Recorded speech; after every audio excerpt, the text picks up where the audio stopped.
Hello guys, Pepe di sini. Yeay, akhirnya gue berhasil bikin video lagi setelah tertunda berhari-hari. Gue pengen cerita tentang BPJS nggak jadi-jadi. Oke, this is it. Ini saatnya gue berceritakan itu. Gimana kabarnya kalian? Semoga sehat-sehat terus. Bentar lagi kita lebaran. Hore! Yes, lebaran. Oke, di video kali ini gue bakal ngejelasin tentang BPJS Kesehatan tahun 2022. Gimana? Penasaran? Bisa nggak sih Kak pakai IREX? Bisa nggak sih Kak dipermudah? Tips-tipsnya apa sih buat BPJS 2022? Katanya peraturannya berubah ya? Oke, penasaran? Keep on watching guys. Syarat yang pertama, pastinya kalian harus punya kartu BPJS yang aktif dan tidak ada tunggakan ya. Tahu kan ya kartu BPJS kayak gini. Oke, kalian bisa ngecek itu semua di mobile JKN. Kalian bisa ubah data diri di sana, dan kalian juga bisa ubah Vaskes kalian di sana. Vaskes 1 ya guys ya. Nah, tunggakannya juga bisa kelihatan tuh di mobile JKN. Kalian download aja deh di handphone kalian. Oke, syarat yang kedua, kalian periksa kandungan kalian ke Vaskes pertama. Yaitu bisa puskesmas, bisa klinik swasta, nanti ada pilihannya di mobile JKN itu. Kalian pilih yang terdekat dari rumah kalian, oke? Biar nggak ribet nanti kalau emergency.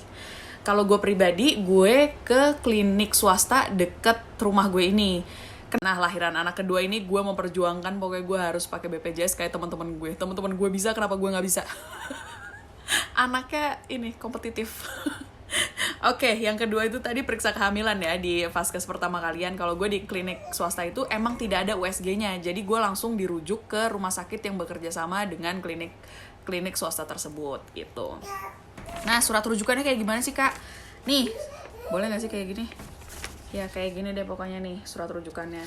Nah, bawahnya itu adalah surat rujukan balik. Nah, ini nih bisa diperbanyak sebanyak-banyaknya kalian, karena ini cuman ada tulisannya masa berlaku. Nah, masa berlakunya itu sekitar 3 bulan.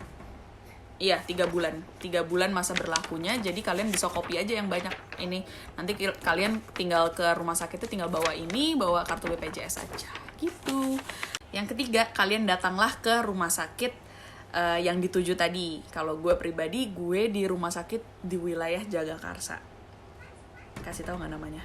Kasih tahu aja kali ya. Rumah Sakit Aulia. Oke, itu gue pilih itu karena apa? Karena gue cap cip cup. Jujur gue nggak tahu. Gue nggak tahu dari 4 pilihan yang dikasih sama klinik gue itu, gue nggak pernah periksa ke tempat itu semua. Karena gue anaknya GMC banget. Kalau ada yang tahu di Pejaten itu rumah sakit PW banget. Nah, gue di GMC terus. Nah, makanya gue nggak tahu nih ada 4 rumah sakit ini. Nah, akhirnya ya udah gue ke rumah sakit Aulia itu kan. Nah, gue tanyalah ke bidan yang di klinik itu, Bu Bidan, saya harus ke dokter SPOG siapa ya di sana yang enak dan yang konsultasinya enak juga gitu. Terus akhirnya ya udah gue dikasih tahu lah. Oh, Mbak, sama dokter Ulul Albab SPOG aja. Oke, gue catet dah tuh. Oke, gue datang ke rumah sakit Aulia besok harinya, dan oke, gue langsung daftar ke Dokter Ulul Albab SPOG. Dapatnya jam 7 malaman. Jadi abis Isya gitu beliau praktek. Gue dapet lah urutan nomor 13 atau 14 gitu, pokoknya belasan gitu ya. Di otak gue kayak ya udahlah paling nggak nyampe jam 9 udah kelar gitu kan. Jangan salah Bunda. Masih sana gue sampai jam 10:30 malam. Kenapa? Tapi ternyata dia adalah dokter favorit di rumah sakit Aulia ini. Antriannya panjang banget dan konsulnya tuh ada yang lama, ada yang cepet, ada yang lama, ada yang cepet. Ya itu tergantung dari pasiennya juga mau lama atau cepet. Karena si dokter Ulul ini setelah gue konsul sama dia super baik banget, kayak malaikat. Jujur iya bener sumpah, lo cobain deh. Nah, ini tuh foto sama dokter Ulul sama susternya baik-baik banget, gila. Dokter Ulul Albab luar biasa. Nanti di ending cerita BPJS, persyaratan BPJS ini gue cerita tentang dokter Ulul Albab itu ya. Oke. Yang keempat, setelah lo beberapa kali USG sesuai dengan jadwal yang ditetapkan oleh dokter Ulul ya. Jadi kalau misalnya udah trimester akhir itu kan ininya tiap minggu ya, USG-nya tiap minggu. Jadi gue tiap minggu datang dan akhirnya jatuhlah tanggal untuk gue SC. Disclaimer, gue kenapa SC karena gue nggak terlalu jauh jaraknya antara anak pertama dan kedua, itu sekitar 2,5 tahun. Jadi gue disarankan SC lagi karena yang pertama udah SC, seperti itu. Nah, kan kemarin Raffi Nagita itu abis lahiran pakai IREX kan, ya gue tanyalah ke dokter Ulul kan, dokter ini bisa nggak sih kalau BPJS pakai IREX gitu kan, gue anaknya emang greedy gitu, nggak mau rugi gitu ya. Terus lo tahu jawabannya apa? Ya boleh lah, kenapa nggak boleh? Itu kan hanya teknik aja, bisa kok bisa. Kamu mau pakai IREX ya, nanti kita pakai IREX kok, tenang aja gitu. Dok, I love you. Gue kan kayak ngeliat si Mami Gigi kan, ya ampun, dia abis lahiran langsung bisa duduk lah. Boro-boro gue waktu pas lahiran anak gue yang pertama sama sekali, gue hari pertama kayak nggak bisa ngapa-ngapain banget, Bu, ya Allah. Ya udah, pokoknya pakai IREX bisa ya guys, bisa, tapi tergantung dokter dan rumah sakitnya. Kalian coba confirm lagi ke rumah sakit dan dokternya ya. Oke, gue penjadwalan SC itu akhirnya gue boleh milih bahkan tanggal 2 bulan 2 tahun 2022. Cantik kan? Cantik. Nah itu akhirnya gue netepin gue lahiran tanggal 2 Februari itu. Nah di hari H sebelum lahiran itu gue disuruh datang H-1 pas malam jam 8. Administrasinya apaan aja? Itu nanti gue tulis di sini sambil gue jelasin juga ya. Jadi administrasinya setelah udah ada jadwal lo operasi, itu H-1 kalian bakal disuruh swab ya, swab antigen karena lagi pandemi ya Bu ya. Jadi lo sama suami lo bakal di swab antigen.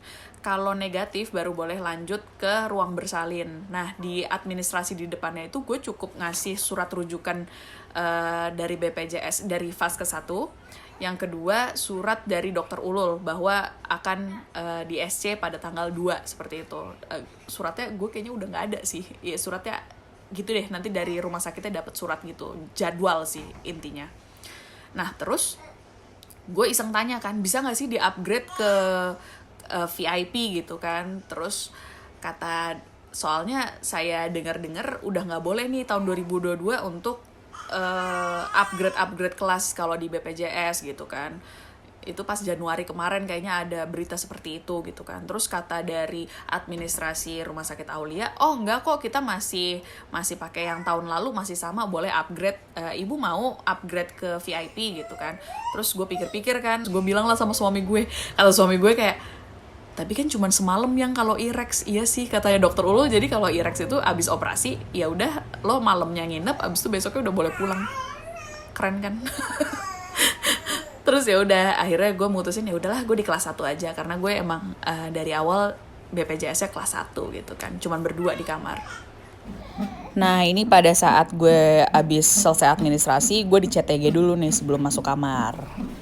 Pas hari H gue operasi itu gue nginep malamnya ya di kelas 1 Rumah Sakit Aulia, gue berdua, dan itu pasien dokter Ulul juga yang sebelah gue gitu. Jadi kayak kita cerita-cerita gitu, kayak seru banget ya dokter Ulul. Iya emang seru. Terus ya udah pagi-pagi subuh-subuh tuh gue disuruh ke ruang bersalin.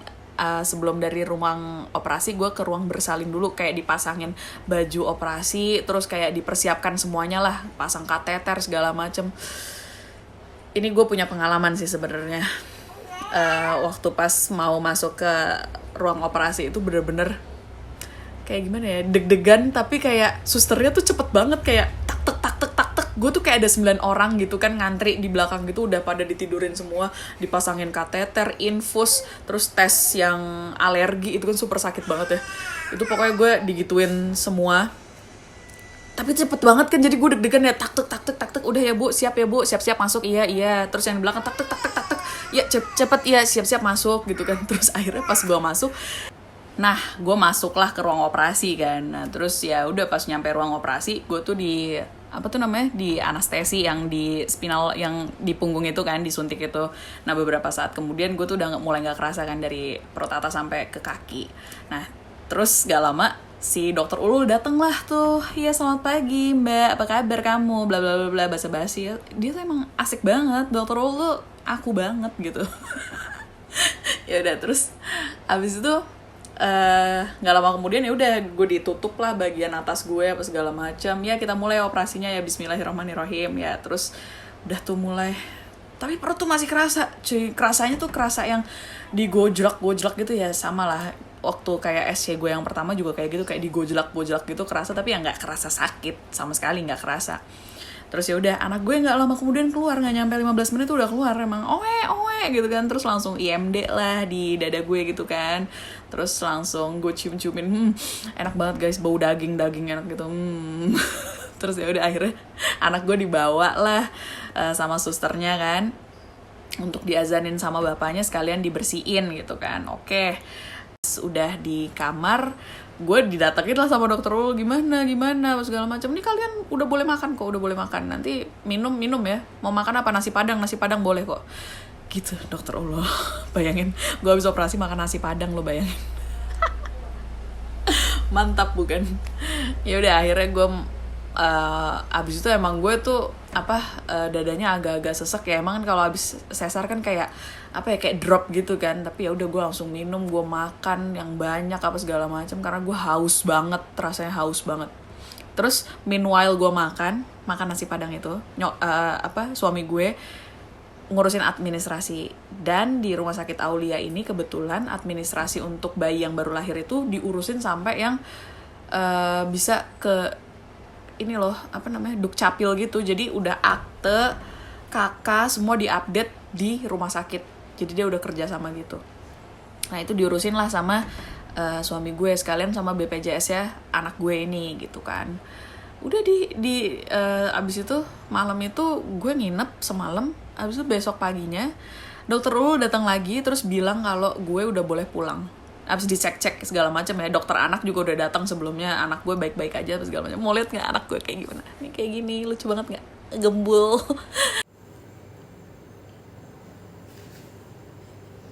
Namanya Agastya Zianru Akbar. Dia berat lahirnya tadinya pas di USG 4,2, tapi pas lahir dia 3,8 dan panjangnya 51 cm. Iya, gendut kayak bapaknya, kayak aku juga. Oke. Terus gue siang udah pulang, akhirnya gue dikasih obat sama susternya gitu kan. Ini dari dokter Ulul, harus dihabisin apa segala macam. Oke. Pasti kalian pada mau nanya kan, Kak itu nambahnya berapa apa segala macem gitu kan. Emang gue minta obatnya yang bagus gitu. Sebelum operasi itu gue udah bilang sama dokter Ulul, dok pokoknya kalau misalnya ada obat yang gak ditanggung BPJS, aku mau ya, aku yang paling bagus pokoknya obatnya gitu kan. Akhirnya gue pas pulang baru dikasih tahu sama suami gue gitu kan, mau tahu nggak yang lahirannya habis berapa gitu kan, sama obat-obatnya habis berapa yang emangnya gitu kan. 1 juta ya, 2 juta ya, nambahnya paling segitu gitu kan. Enggak yang, cuman 400.000. Demi apa 400.000? Iya kayaknya nggak nyampe deh 400.000 juga. Terus itu obatnya udah dapat obat, dapat yang plester tadi itu tuh harganya tuh sekitar 200 ribuan tuh plester yang untuk penghilang rasa sakit itu 200 ribuan, sisanya tuh ya udah obat-obatan minum itu. Kayak wow, aku BPJS IREX harganya cuma 400.000 bayarnya. Terima kasih pemerintah, terima kasih dokter Ulul, terima kasih rumah sakit Aulia, kalian luar biasa. Ya pokoknya gitu deh. Nah, tadi gue janji gue mau cerita tentang dokter Ulul ya. Dokter Ulul ini, gue sebelum periksa sama dia, gue kan searching dia dulu kan di Google. Oh ternyata dia adalah sekretaris dari POGI, Ikatan Opjin Indonesia atau apa ya, yang tahu boleh komen di bawah. Dia tuh sekretarisnya gitu, dan dia tuh cukup famous guys, karena dia sering ada di talk show TV gitu, ngebahas tentang kehamilan tuh dia juga sering gitu. Nah yang terakhir itu gue inget banget, beliau itu pernah kena COVID dan itu cukup parah, dan itu diliput sama semuanya karena dia berhasil melawan COVID itu. Gitu deh guys pokoknya ceritanya. Kalian kalau misalnya yang lagi hamil sekarang dan lagi di Jagakarsa atau di Jakarta Selatan, kalian boleh banget ke Dokter Ulul Albab. Nanti bilang aja, "Dok, aku tahu dari PTW Harima itu loh yang pakai YouTube ngebahas soal Dokter Ulul." Pasti nanti dia ketawa-ketawa, "Oh, itu si Mbak atraktif itu." Begitu. Oke deh, sekian cerita BPJS gue. Kalau misalnya ada yang mau nanya-nanya, boleh komen di bawah. Insya Allah pasti gue bales. Terus kalau misalnya mau yang nanya-nanya lebih personal juga, boleh langsung ke Instagram gue di Petia A-nya 3. Gitu aja. Pokoknya sukses buat kalian semua yang lagi hamil dan sehat-sehat terus. Dan mat lebaran. Bye-bye. See you on next video.